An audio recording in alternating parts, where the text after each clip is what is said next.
Welcome back everybody. Today we're going over the Streamlight TLR-2 HL G. So there's a few things going on there in the nomenclature, and what those mean is that it's a TLR-2, which indicates that it is a light and laser combination. The HL stands for high lumen. In this case, it's going to be an 800 lumen output, which we're going to check out here in just a second. And the G stands for green laser.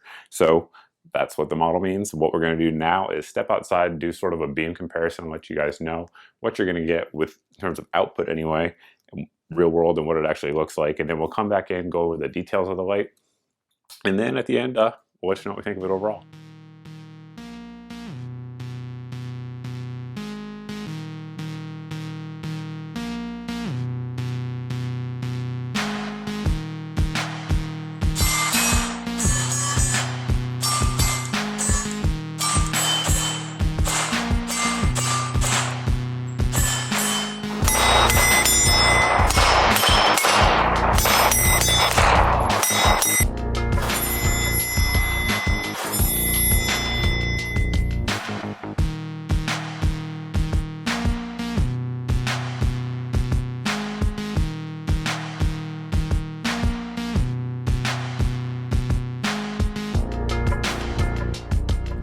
You're looking at the beam pattern here of that TLR-2 G.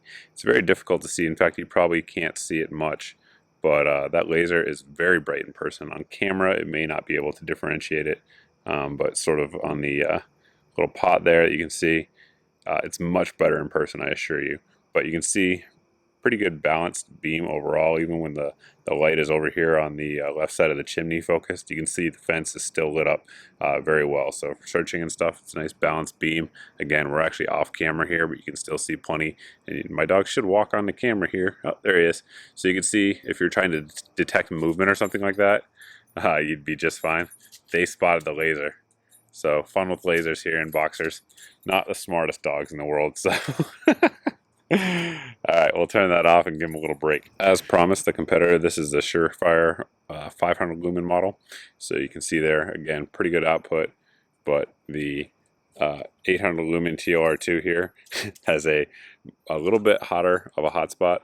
It's a little bit whiter, I should say, not hotter. The Surefire here actually seems a little bit hotter.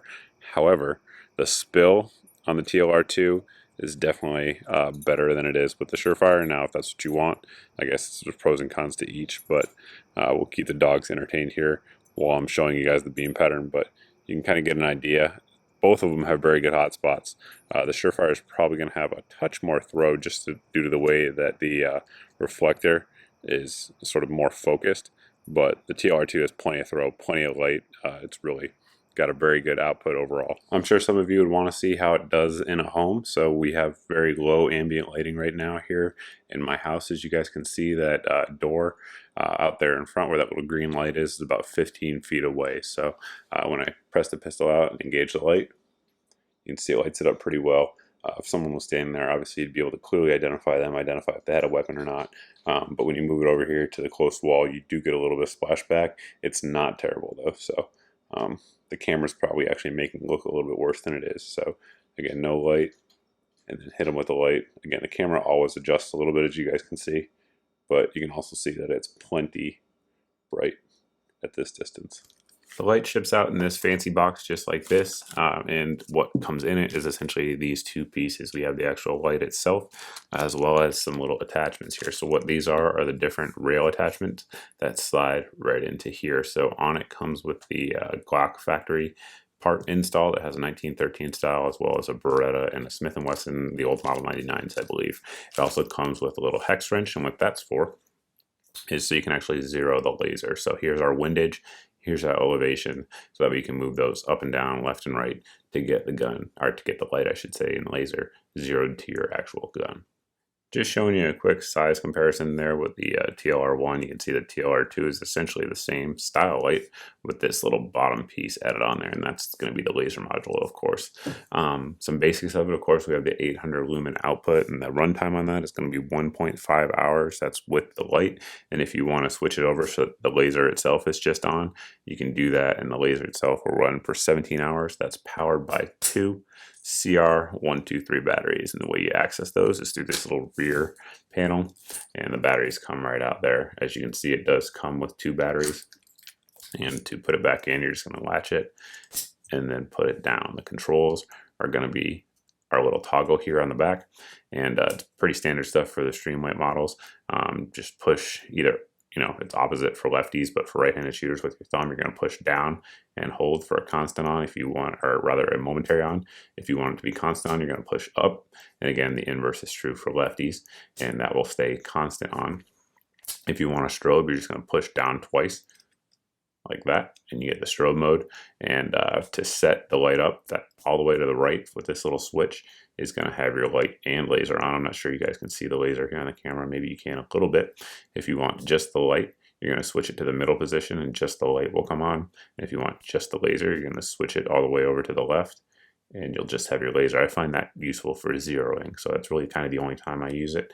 And then other than that, we set it all the way to the right to have both available for use. Attaching the light to your pistol is pretty simple stuff. So the first thing you want to do is make sure this adjustment screw here is backed all the way out, and that you have the right insert in your light. So here we have a Glock. We have a Glock insert, and what we're going to do is just sort of line this rail up with the rail that you want to put it on, and then snap it into place, just like that.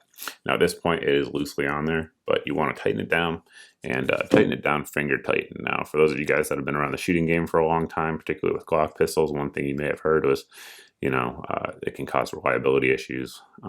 So primarily that was with the 40 caliber Glocks, really actually all that I know of were 40 caliber Glocks. And Glock did a few things to address that. They put a stronger spring in the magazine. That really does seem to have fixed it. But one thing I recommend is just finger tighten it down. When you do that, it'll be on there solid, so don't use any tools or anything like that to really clamp it down. Finger tighten it down. Use the current magazines with your 40 caliber pistols, and 9mm you never saw an issue, and you'll be good to go. That's for polymer frame, of course. With steel frame or alloy frame, we never saw any issues at all with lights being clamped on there. So that's it. That is the installation, and then you can start rocking out with that beam. And one thing I should mention, of course, it is 800 lumens. I believe it's 15,000 candela, so it's got a very bright hotspot, as you guys saw earlier. It's rated, I believe, to 245 meters in terms of the throw distance. A general rule of thumb that I actually point out here on the channel quite often is that if a light's rated out to, say, 245 meters, you can generally cut that in half in terms of what you can use to identify human threats and engage them. So again, if it's rated for 245, we'll say 120, 122 is what you're actually going to be able to use that for identifying human threats and engaging them. Of course, with hogs or animals or something like that, you could probably use it the full distance, because of course, positive identification with animals is not quite as important as it is with people. One thing that's really nice about the Streamlight lights is that there's tons of holsters out there available for them. So here we have the Priority 1 holster. This one's set up for a Glock 17 and the TLR-2. So as you can see here, slides in, fits in just fine. This holster, again, Priority 1, I'll put a coupon code for the viewers down below because they do offer one, which is certainly nice. But they make a ton of different stuff inside the waistband, outside the waistband, different loops and all kinds of stuff like most Kydex holsters do. But you can see it's got good burnishing there on the edges. Just a really nice rig all the way around. That covers most of the details of the light itself. Now, I've been using TLRs for years, back when they were, I don't know, I think they were 130 lumens when they first came out. And I have thousands and thousands of rounds through them on various different pistols. I've had very good luck with them. I've had one break in terms of the lens. You guys have seen that in various videos. However, Streamlight's customer service was awesome and repaired it free of cost. I think it took like a week to get a brand new one in. So they do have very good customer service should you need it. However, again, I've used tons of these and only needed it once, so that's sort of a good thing. Of course, you don't want to use it, but if you have to, it's nice to know that it works out well. So durable light, proven. A lot of law enforcement, even military folks, use these lights, and the output that you see, very good for sure. Some folks may say that it's a little bit too bright for indoors. I've used it, inside my house at night. I've not had that issue, but I think that might depend upon technique as well as the eyes of the person using it. So it sort of is what it is on that note. The price on these, this is Streamlight's, in terms of their TLR series, their most expensive model, and that's due to the high lumen output, as well as the fact that it's a light and laser combo, as well as the fact that it's a green laser. So It's the most expensive one they make, but you know, is it worth it? I don't know. I've had very good results with it. And if you want a green laser, light and laser combo that's durable and duty ready, this is actually the most inexpensive one that I know of out there on the market. And the advantage of the green laser, real quick, versus a red laser is that most people's eyes will generally pick up green a little bit better, both in low light and daylight. And in daylight, it actually has a lot of advantages to it. It's very easy to see on various different types of color backgrounds, whether it's, you know, white, black, white, dark, etc.